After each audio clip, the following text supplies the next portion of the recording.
அண்ணாக்கள். Sorry, கொஞ்சம் late ஆயிட்டு நான் வேற. பரவாயில்ல, நீங்கள் பிந்தல்ல ரோன்மாலி, கரெக்டான டைமுக்கு தான் வந்திருக்கீங்க. சரித்தண்ணாக்கு எவ்வளோ வேலைகள் இருந்தும் நமக்கு இதெல்லாம் சொல்லித்தாரத்துக்கு நேரம் ஒதுக்குறார். நாம அதை மதிக்கணும் தானே. வாங்க ருவன் மல்லி, நாம ஒன்று கூடும் சுதந்திரம் பத்தி கதைச்சிட்டு இருந்தோம். உண்மையை சொல்லணும்னா நாங்க முதல்ல பேசின விஷயங்களை தான் சுருக்கமா திரும்ப கதைச்சிட்டு இருக்கோம். ஒன்று கூடும் சுதந்திரம் நம்ம கருத்துக்களை சேர்ந்து வெளிப்படுத்த அனுமதிக்குதுன்னு எல்லாருக்கும் தெரியும். அப்புறம் உங்களுக்கும் இருக்குதானே அன்னைக்கு நாம கதைச்சது. வரலாற்று ரீதியா நிறைய சமூக இயக்கங்கள் மாற்றத்தை கொண்டு வர இந்த உரிமை உதவியா இருக்கு. அடுத்து இந்த உரிமை அரசு சரிபார்க்க உதவும்னு கதைச்சம். நான் சொன்னது சரிதானே? வாவ், நீ எதையும் மறக்கல. குடிமக்களுக்கான அநீதியான கொள்கைகளுக்கு எதிர்ப்பை காட்ட இது வழிவகுக்குது. பொது கூட்டங்கள் போராட்டங்கள் மூலமா நாம கவனிக்காம இருக்க பிரச்சனைகளை வெளியில கொண்டு வர முடியும். இதனால தவறுகளை சரி செய்ய சொல்லி அதிகாரிகள் கேள்வி கேட்கலாம். இந்தா நாங்களும் எதையும் மறக்கல. சரி, நான் அப்படி சொல்ல வரல. அப்போ மிச்சத்தை நீ சொல்லு பார்க்கலாம். மனித உரிமைகளுக்காக போராட முடியும், சமூகத்தை கட்டியெழுப்புதல், அப்படின்னா ஒரு பொது காரணத்துக்காக எல்லோரும் ஒன்று சேர்றது, சமய கலாச்சார விஷயங்களில் சேர்றதுக்கு இது பொருந்தும். சரியா? வாவ், சரியா. உன்னை பார்த்து பெருமைப்படுறேன். இன்னொரு முக்கியமான விஷயம் என்னன்னா பொருளாதார பாதிப்பு. நீங்க எல்லாம் கண்காட்சிகள் மாநாடுகள் எல்லாம் பார்த்திருப்பீங்க. இதுல இருந்து புதிய தொழில் வாய்ப்புகள் வராதால நம்ம பொருளாதாரம் நல்ல மாதிரி முன்னேறுது. சட்டம் மற்றும் நெறிமுறை கட்டமைப்பு. சுருக்கமா உண்மையை சொல்லணும்னா சட்ட அமைப்பிலையும் சமூகத்திலையும் ஒன்று கூடும் சுதந்திரம் மனிதனின் அடிப்படை உரிமையை ஏற்றுக்கொள்ளப்பட்டிருக்கு. இப்போ சொல்லிட்டு இருக்க இந்த சுதந்திரம் உண்மையாகவே நமக்கு இருக்கான்னு எப்படி கண்டுபிடிக்கிறது? ஆமா, நான் அதை பத்தி சொல்றதுக்கு ஒரு சின்ன பிரசன்டேஷன் ரெடி பண்ணிட்டு வந்திருக்கேன். ஒன்று கூடும் சுதந்திரம் என்றால் என்ன என்றது நாம சரியாக நிறுவனம். சட்ட கட்டமைப்பு என்றால் என்ன அப்படின்னா அரசியலமைப்பிலிருந்து பாதுகாப்பு, சட்டம் மற்றும் நீதித்துறை மேற்பார்வையிலிருந்து பாதுகாப்பு.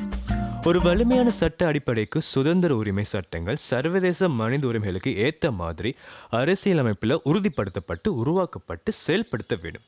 அதோடு இந்த கூட்டங்களுக்கு எதிராக பெரிய தலைகள் எடுக்கிற நடவடிக்கைகளுக்கு கோர்ட் மறுபரிசீலனை செய்ய அனுமதி தரணும்.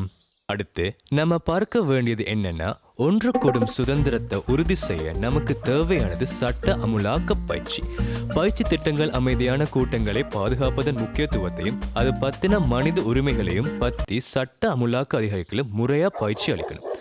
படைக்கான வழிகாட்டல்கள், பொறுப்பு கூறல் வழிமுறைகளை பயன்படுத்தல், கூட்டங்களில் படைகளை பயன்படுத்துகிற தொடர்பாக கடுமையான அறிவுறுத்தல்கள் கொடுக்கணும். மேலும் ஒன்று கூடும் உரிமை மீறப்படும் போது அதற்கான சட்டத்தை அமல்படுத்த கடுமையான வழிமுறைகள் தேவை. நான் அடுத்ததை வாசிக்கிறேன். கூட்டம் நடாத்த அனுமதி வாங்குறது ஈஸியான ஒரு பாதையாக இருக்கணும்.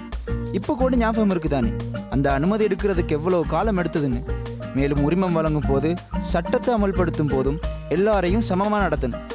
ஒன்று கூடும் சுதந்திரத்தை உறுதிப்படுத்த போராட்டக்காரர்கள் பாதுகாக்கப்படணும். தேவையற்ற தலையீடு இல்லாமல் மக்கள் சேர ஒரு குறிப்பிட்ட இடம் இதுக்கு உண்மையான தேவை. கூடவே பங்கேற்பாளர்களுக்கு எதிரான கட்சிகள் வன்முறையிலிருந்து அவர்களை பாதுகாக்கப்பட வேண்டும். மேலும் சட்ட சவால்கள் எதிர்கொள்பவர்கள் சட்ட உதவியை பெற வேண்டும்.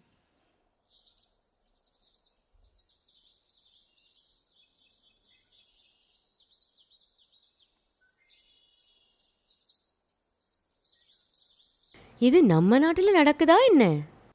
இதெல்லாம் நடக்கணும் தான் நான் கதைச்சிட்டு இருக்கேன். 2 விஷயங்கள் ரொம்ப முக்கியமா தேவை. ஒன்று பொதுக்கல்வி பிரசாரங்களும் உரையாடல் மற்றும் சமாதானம். முக்கியமா மாகாண அளவில் ஒன்று கூடும் சுதந்திர உரிமை பற்றி பொதுமக்களுக்கு தெரிவிக்கணும். நிறைய பேருக்கு இதை பற்றின பொது அறிவு பெருசாவே இல்லை. அதோட பிரச்சனை பெருசாக முதலே போராட்டம் செய்கிறவங்களும் அதிகாரிகளும் சமாதான பேச்சுவார்த்தை நடத்தணும். இதன்படி அடுத்தது சர்வதேச நிர்ணயங்கள் மூலமாக ஒத்துழைப்பு பெறுகிறது. நாட்டில் நடத்தப்படுற சட்டமுறைகள் United Nation and regional human rights organisation ஆல் உருவாக்கப்பட்ட வெளிநாட்டு நிர்ணயங்களோடு ஒத்துப்போகணும். மேலும் நாட்டில் ஒன்று கூடும் சுதந்திரத்தோட நிலைய கண்காட்சி அந்த கூட்டங்களை பற்றி தெரிவித்து சர்வதேச மனித உரிமை அமைப்புகளின் ஆதரவையும் பெறணும். இது எல்லாமே ஒழுங்கா நடந்துச்சுன்னா நம்ம நாடு எவ்வளோ அழகா முன்னேறும். அந்த சமுதாயத்தை நாம தான் உருவாக்கணும். அதற்கான தொழில்நுட்ப டிஜிட்டல் நடவடிக்கைகளை கவனம் எடுக்கிறது ரொம்ப முக்கியம். ஒழுங்கமைப்பாளர்கள் பங்கேற்பாளர்களின் டிஜிட்டல் உரிமைகளை பாதுகாக்கணும். சட்ட விரோதமா அல்லது கலவை அவங்களோட சோஷியல் மீடியாவை செக் பண்றதை நிறுத்தணும். அவங்களோட சோசியல் மீடியாஸை அவங்களுக்கு தெரியாமல் பார்க்கறது பற்றி தானே சொல்கிறீங்க? அதே தான். அதோட இந்த கூட்டங்கள் போராட்டங்கள் பற்றின விஷயங்களை எந்த ஒரு தடையும் இல்லாமல் ஓப்பனாக இன்டர்நெட்டில் போட அனுமதிக்கணும். இதெல்லாம் சரியாக நடந்துச்சுன்னா நம்ம அமைதியாக சுதந்திரமாக நம்ம கருத்துகள் யோசனையை பயம் இல்லாமல் ஷேர் பண்ணலாம் தானே? ஆமாம், அப்படின்னா தான் ஒன்று கூடும் சுதந்திரத்துக்கான உரிமை மதிக்கப்படுறதையும் பாதுகாக்கப்படுறதையும் அரசாங்கமும் சமூகமும் சிறப்பாக உறுதிப்படுத்த முடியும்.